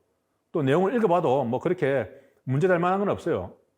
그리고 여기서 이미 이제 답이 나왔기 때문에. 그래서 이런 것들을 확실하게 알고 있어야 이런 헷갈리는 처음 보는 지문이 나와도 망설임 없이 찍을 수 있는 거죠. 이거를 이제 여기서 살짝 헷갈려버리면 이제 다른 것들을 읽어보고 답을 고를 수는 있는데 이제는 앞으로는 이렇게 새로운 지문을 넣어버리면 이제 그렇게 판단을 못 하는 겁니다. 판단을 못 하고 확실하게 단편적으로 기억을 해 둬야 하는 것이죠. 장이나 위원이 요청할 수 있고 안에 들어가면은 장만이 지휘를 할 수 있고 그 지휘만 받아서 또 요구가 있으면 당연히 퇴거해야겠죠. 나가라 그러는데 들어오라 해서 들어갔는데 나가라 그러는데 거기서 어정어정 할 이유가 하나도 없습니다. 바로 나가야죠.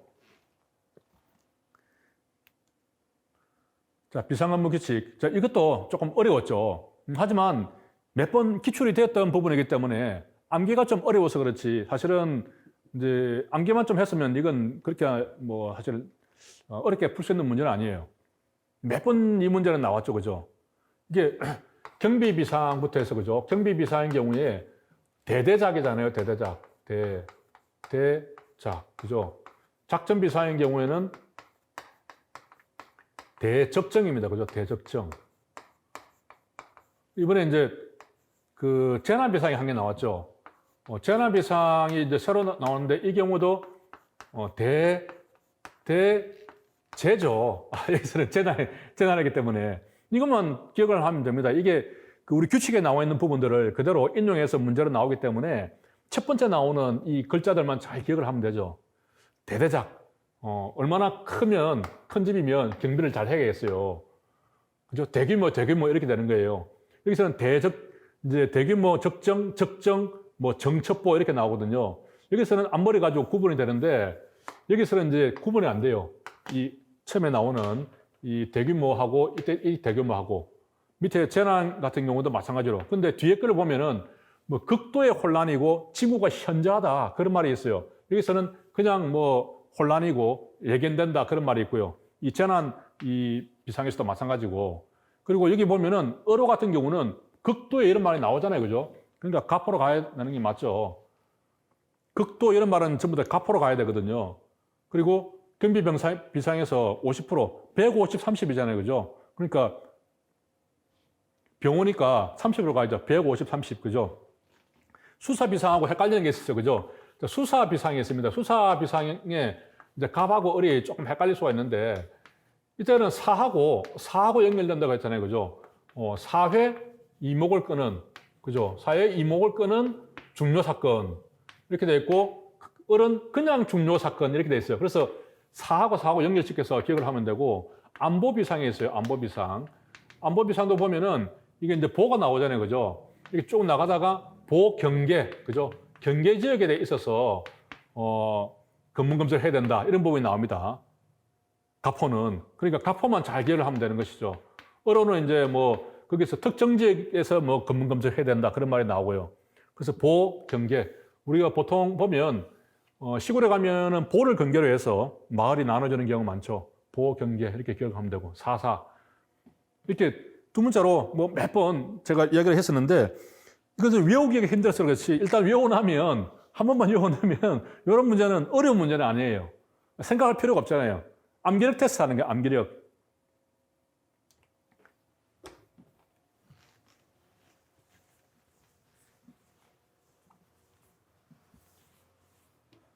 자, 재난 대처력 경비 활동 보면은, 자, 경찰 재난관리 규칙상, 자, 이 문제가 여기 메모를 해뒀죠. 이번에 이제 그 정호사항으로, 공제에서 정호사항으로 나온 것 중에서 딱 한 문제가 나온 게 이 문제가 되겠습니다. 그래서 이게 재난관리 규칙이, 개정이 되는데, 이게 재난관리 관련해서는 저도 느낌이 하나 좀 더 나오지 않을까 하는 생각은 들었어요. 그런데 워낙 개정이 되었고 정호가 되었기 때문에 저걸 건드릴까 하는 생각이 좀 있었어요. 그래서 좀 반반했어요. 왜 그러냐면은 지금 코로나 때문에 문제잖아요. 코로나 때문에 문제이기 때문에 이 재난관리규칙이 상당히 좀 중요한 부분이 있어요. 그래서 이게 나올 수 있는 실사적인 가능성이 있다고 봤습니다. 하지만 정호가 되어서 좀 긴가민가했는데 결국 이 부분이 나왔죠. 이것도 제가 마무리 강의할 때 그 마무리 강의 한번 보시면은 마지막에 이 부분이 조금 좀 긴가민가해서 그 자막으로까지 넣어가지고, 그죠? 자막으로까지 넣어가지고, 여기에 그 재난대책본부가 설치가 되었거나 또 이 단계가 심각 단계에 위기 경보가 발령이 되면 반드시 재난 상황실을 설치해야 된다. 경찰청에도 할 수 있고 시도청에도 할 수가 있는데 사실 요건은 같습니다. 요건은 같기 때문에 하나만 암기하면 되는 것이죠. 그래서 심각 단계죠, 심각. 뭐 경계 단계는 좀 약하죠, 그죠? 이게 관주 개심이잖아요. 관심, 주의, 경계, 심각 이렇게 넘어가잖아요, 그죠? 관주 개심. 관주가 괘씸하죠. 재난 났는데 도망가 버려서 관주 개심 그렇게 단계로 기억을 할 수가 있고요.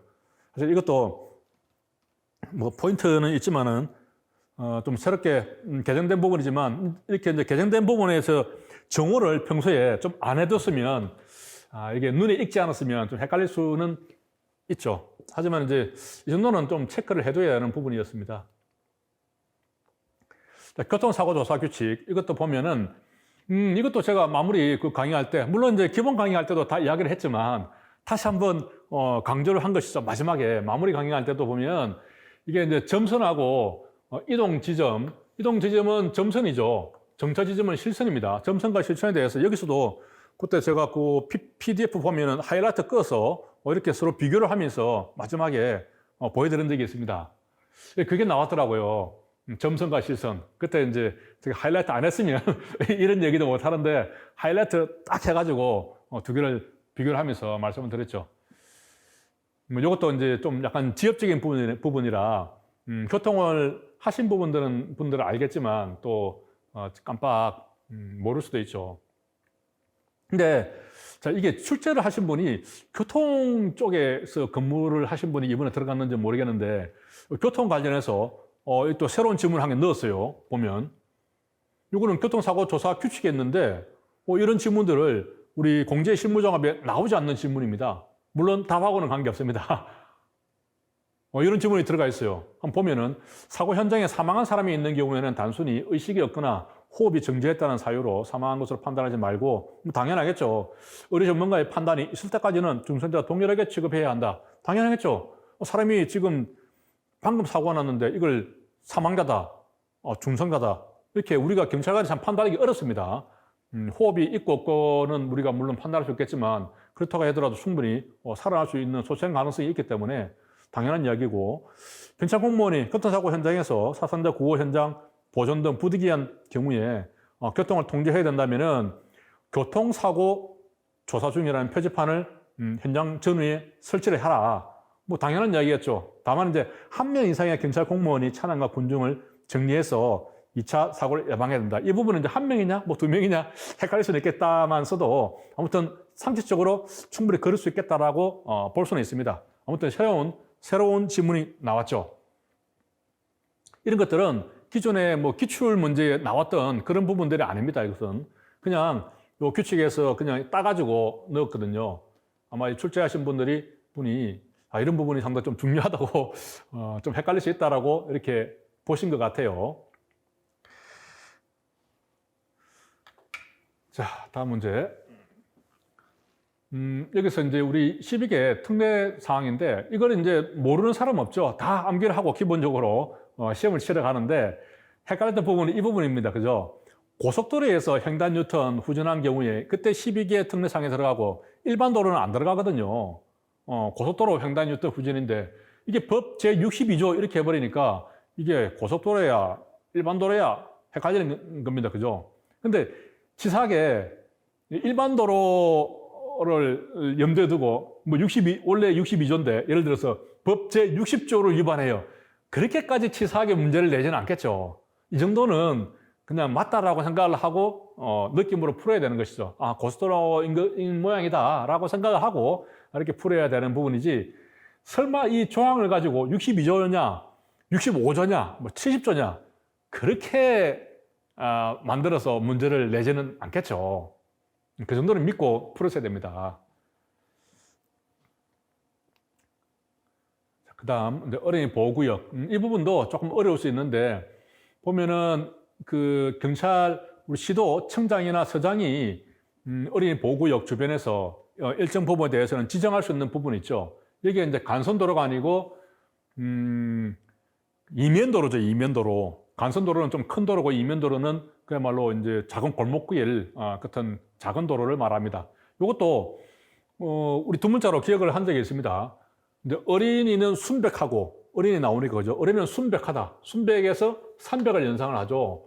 그래서 300m는 필수적입니다. 그리고 500m가 임의적이죠.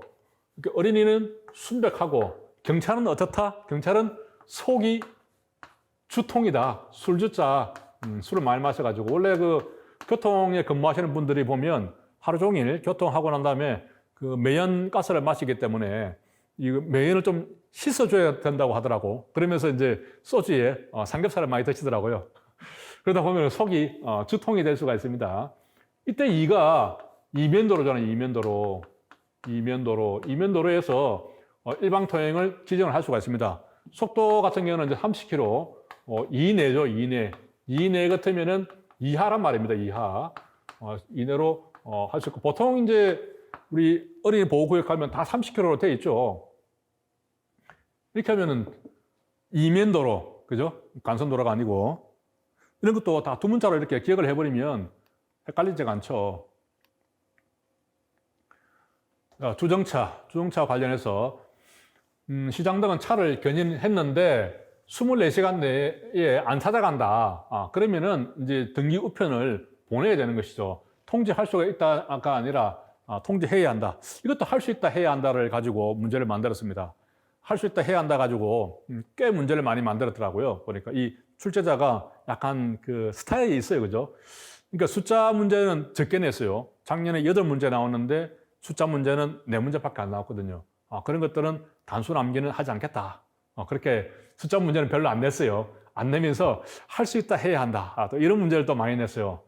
출제자 스타일입니다. 이거는 제가 볼 때는. 아무튼 등기편으로 통지를 해야겠죠.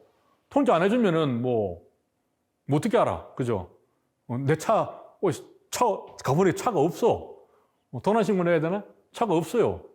그러면 내가 근데 너무 머리가 아파가지고 이제 바로 차 있는 데 가지 않고 하루 좀 지나가지고 한 36시간 정도 지나가지고 가버리고 차가 없어. 그죠? 차 어디 갔냐고 그럴 수 있잖아요. 그러니까 당연히 통지를 해줘야 되는 것이죠. 상식적으로 몰라도 그죠. 몰라도 통지를 해야 한다라고 좀 추정을 할 수 있는 부분입니다.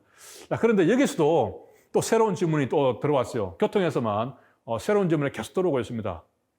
이 공지에서도 볼 수 없었던 질문이죠. 한번 읽어볼까요? 도로 또는 노상 주차장에 정차하거나 주차하려고 하는 차의 운전자는 차를 차도의 우측 가장자리에 정차하는 데 대통령령을 정하는 방법으로 해야겠죠? 상식적으로 맞아요. 경사진 곳에 주차하거나 정차하려면은 운전자는 대통령령을 정하는 바에 따라서 고인목을 설치하거나 조향장치, 핸들을 꺾어가지고 이제 도로 가장자리 방향으로 미리 꺾어서 미끄러지더라도 쭉 굴러가지 않게 상식적으로 맞는 말이죠. 아무튼 우리는 이 질문은 처음 보는 질문이 되는 것이죠. 자, 이런 식으로 출제 경향이 살짝 바뀌었다 이렇게 볼 수가 있겠습니다. 자, 집회 현장에서 확성기 사용, 중앙행정기관에 개최하는 국경일 행사의 경우에 행사 개최 시간에 한정해서 행사하는 그 시간만 한정해서 행사 진행에 영향을 미치는 소음에 대해서는 집시법 별표에 따른 확성기 등의 소음 기준을 그 밖의 지역이 아니고 주거지역이죠. 자, 이 문제도 내가 이 문제를 보고 이번에 제가 모의고사 문제집을 안 내려고 하다가 아는 후배하고 같이 두연을 하고 있는 두연 책을 내고 있는 후배하고 같이 아두스 두연 마무리 모의고사를 냈는데 그 문제에 보면 제가 이 문제를 한 개 냈죠. 이 문제를 똑같이 냈습니다.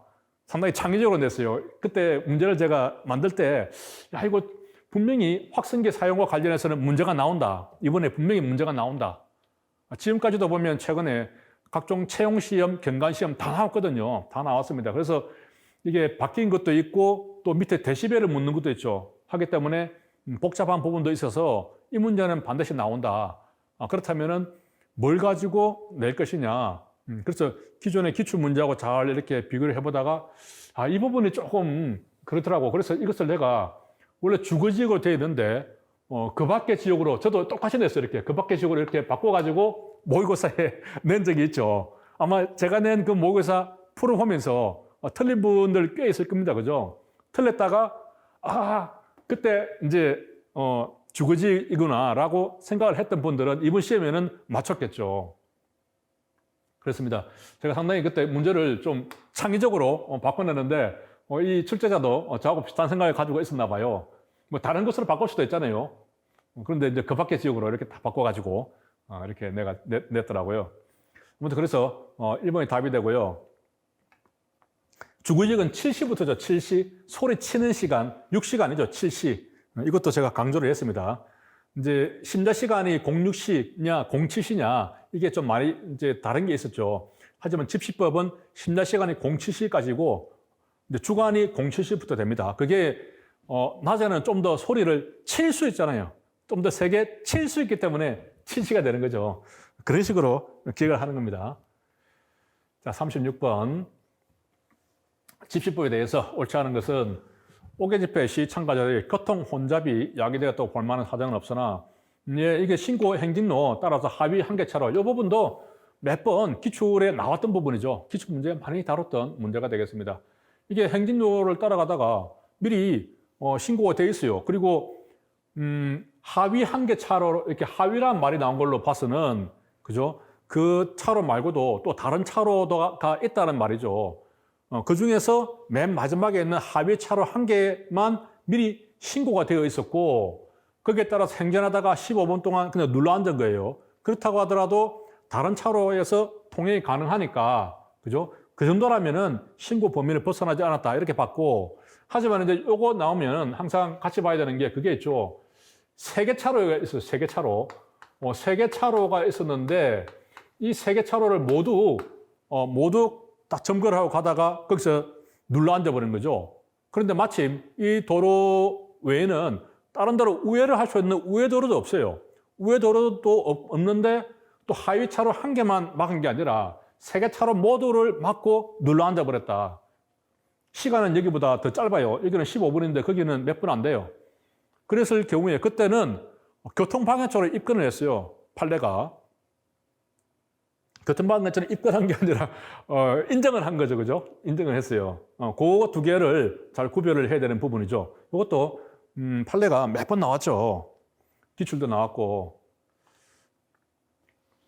자, 수어파 관련해서 이 부분도 이제 좀 착각을 많이 일으켰더라고요. 전속 재판이냐 아니냐. 이게 전속 재판이 있고, 그죠? 전속 재판이 있고 이제 경합하는 경우가 있죠. 경합하는 경우였는데 이때 경합은 전속은 미국이든 한국이든 한쪽 나라에서만 재판을 하는 겁니다. 그죠? 경합은 서로 다투게 되는 거죠. 다투게 되는데 그 중에서 1차 재판권을 미국이 갖는다. 그죠? 미국이 갖는 경우가 있고 그 외에 나머지를 한국이 갖는다라고 되어 있습니다. 전속이라는 것은 완전하게 한쪽 나라에서 가지는 경우이기 때문에 그 경우는 그쪽 나라에서만 처벌이 가능한, 그러니까 한국 법으로만 처벌이 가능하다든지 혹은 미국 법으로만 처벌이 가능한 경우에, 그러한 경우에는 아예 전속으로 네가 전부 다 해라. 왜냐면은 우리는 우리 법으로는 어차피 처벌 안 돼. 네가 전부 다 해라. 그렇게 되는 거죠. 그런 경우가 이제 전속이고, 경합은 우리 법으로도 처벌할 수 있고 미국 법으로도 처벌을 할 수가 있어요. 할 수가 있지만 그런 경우에 미국이 우선해서 1차적으로 재판을 한다는 겁니다. 어떤 경우에 미군 내에서 같은 병사들끼리 싸웠다. 자기들끼리 치고받은 거예요. 우리 한국 사람들하고는 관계가 없죠. 이런 경우에 이제 폭행 사건 같은 경우에, 그죠? 이렇게 싸웠다. 혹은 공무 집행 중인 경우에, 이 부분이 이제 중요하죠. 공무 집행 중인 경우에. 그래서 우리가 미군들을 단속을 하게 되면 자기들이 공무 증명서라고 하는 것들을 제출을 하거든요. 그래서 공무 집행 중이었다라는 것이 입증이 되면 1차 재판권이 미국에 있기 때문에 그대로 이제 인계를 해야 되는 상황이 되죠. 그래서 이 공무 집행 중이고 이때는 이제 부수적인 행위까지 다 포함이 된다라고 하는 부분이 있습니다. 이것도 제가 마무리 강의할 때 또 얘기를 했죠. 이 부분도 1차 우리 중요한 것이 공무 집행 중일 때 1차 재판권이 미국에 있다는 것 제가 강조를 한 적이 있습니다. 그 부분이 나왔죠. 그래서 이것은 좀 헷갈린다기보다는 착각을 할 수가 있어요. 1차와 전속에 대해서. 자, 그런 부분이 있고요. 자, 피해자 유치 및 호송.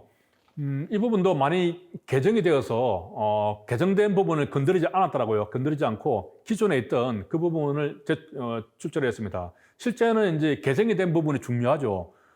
예전에는 수갑과 포성을 함께 무조건 하고 채우게 했었는데 지금은 아무것도 안 채울 수도 있고, 그죠? 수갑을 안 채울 수도 있고, 수갑만 채울 수도 있고, 수갑에 포성을 채울 수도 있는 것이죠. 그렇게 바뀌었습니다. 그 부분이 사실은 중요한데, 그걸 살짝 빼놓고, 건드리지 않고, 다른 부분만 했죠. 호송하는 호송 중 피해 호송자가 도망을 했다. 그러면 도주한 자에 관해서 호송 관계 서류 및 금품을 인수관서에 보관해야 한다. 아니겠죠? 호송하다가 우리가 사람을 놓쳤어. 그러면 서류는 우리가 가지고 있어야지. 그 서류를 가지고 인수관서 가가지고 데리고 오다가 사람 놓쳤어요. 이거 서류만 받으세요. 이렇게 하면 인수관서에서 열받겠죠. 아니 사람하고 서류하고 같이 줘야지. 사람만 놓쳐버리고 말이야. 서류만 주는 게 어딨냐고. 우리 못 받아.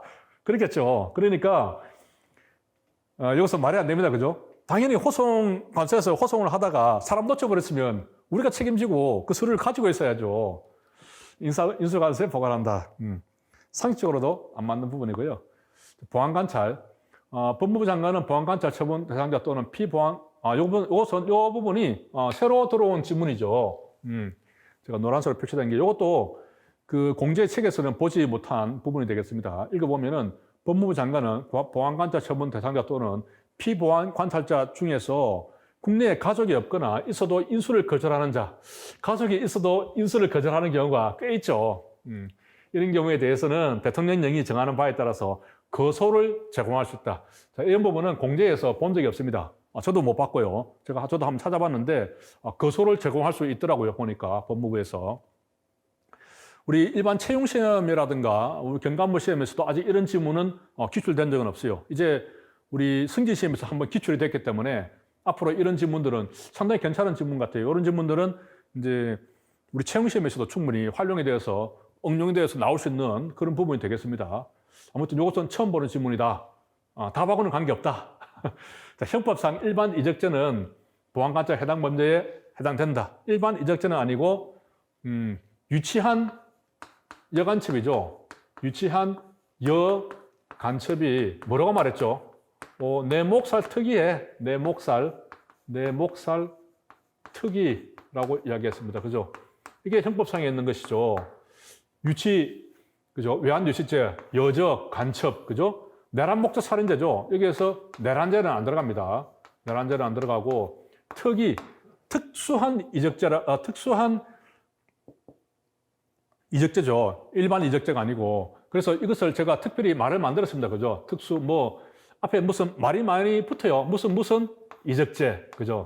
모병 이적죄, 되게 많아요. 하여튼 앞에 무슨 말이 붙는 것, 이것은 다 포함이 된다.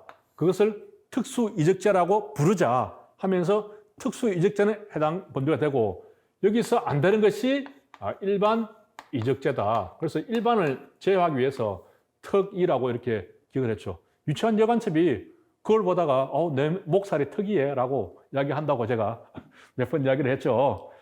그래서 이것은 여기까지 다 읽어보고 나오면은 답을 체크하고 바로 넘어가면 되는 문제였습니다.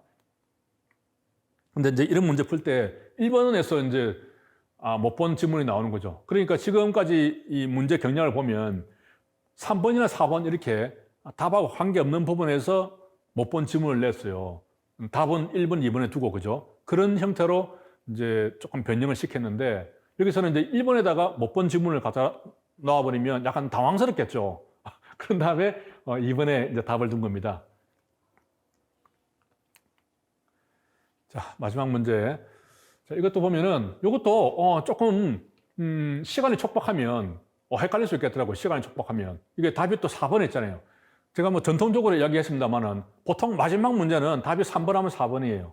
마지막 문제는. 4번인 경우가 더 많아요, 보통은. 근데 마지막까지 오면 이제 시간도 촉박한 경우가 많거든요. 막 급하게 읽다 보면은 답이 금방 안 보일 수가 있어요. 자, 이것도 그렇게 어려운 부분은 아닙니다. 통신비밀보호법상 발착신 통신번호 등 상대방의 가입자 번호죠. 상대방 번호예요. 이것은 통신사실 확인자료. 그죠? 통화 내역에 가는 것이죠. 이것은 재용, 사역, 자자 이렇게 기억을 했습니다. 그죠? 통신 제한에 들어갈 수 있는 이는 통화 내용에 가는 것이죠. 제용, 사역, 그리고 통신 사실에 가는 것은 통화 내역에 가는 것이고, 이용자에 대한 것은 통신 자료에 가는 것이죠. 제용, 사역, 자자. 자는 게 되게 사역입니다. 제용이는. 이렇게 기억을 하면 되는데, 여기서 이제 이용자에 관한 것은 우리가 일반적으로 핸드폰 가입할 때 그 가입 신청서에 적는 거 있죠. 그게 전기통신사업법에 의한 이용자에 대한 정보죠. 그 가입한 그 사람에 대한 정보이기 때문에 그건 우리 서장 공문으로 받을 수 있는 거죠. 하지만 통화 내역이 되어버리면 이제 이것처럼 상대방, 내 통화 기록하고 상대방의 번호가 이제 나오는 겁니다. 내 것만 있는 게 아니죠. 그런 경우는 이제 단계가 높아집니다. 2단계가 아니고, 그죠? 가입자에 대한 정보는 여기인데 상대방에 대한 정보는 이거라는 거죠. 그런 부분이 되겠습니다. 자, 이렇게 해서 40문제까지 모두 훑어봤는데요.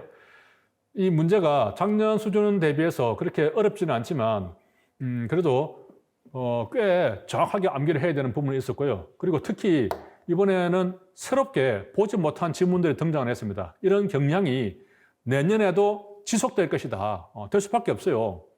경찰청에서 공제의 책에서만 내는 것은 아니다라고 이렇게 이야기를 했고, 또 그렇게 공제의 책에서만 내는 게 좀 부담스러운 거예요, 이제는. 왜냐하면 공제에서 저작권 시비를 걸어버리고 이렇게 해버리니까.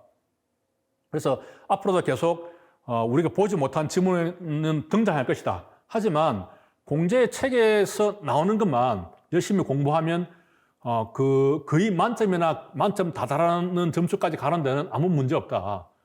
다른 부분이 들어와도 충분히 그냥 제껴내고 답은 골라낼 수 있다. 그렇게 저는 봐집니다. 자, 그렇게 해서 이렇게 좀 집중을 해서 공부해야지 이걸 범위를 자꾸 넓히려고 생각을 하면은 이거 한도 끝도 없어요. 자, 오늘 여기까지 하고 다음 이제 대통령 선거가 끝나면 이 베리타스에서 제가 본격적으로 승전 대비해서 실무 종합을 강의를 할 계획이 있습니다. 자, 여러분들 기본 강의 시간에 뵙도록 하겠습니다. 하지만 이제 제가 앞으로 또 계속 제가 유튜브가 있으니까 유튜브를 통해서 또 좋은 정보라든가 필요한 내용이 있으면 정리를 해서 좀 틈틈이 올려드리도록 하겠습니다. 감사합니다. 수고하셨습니다.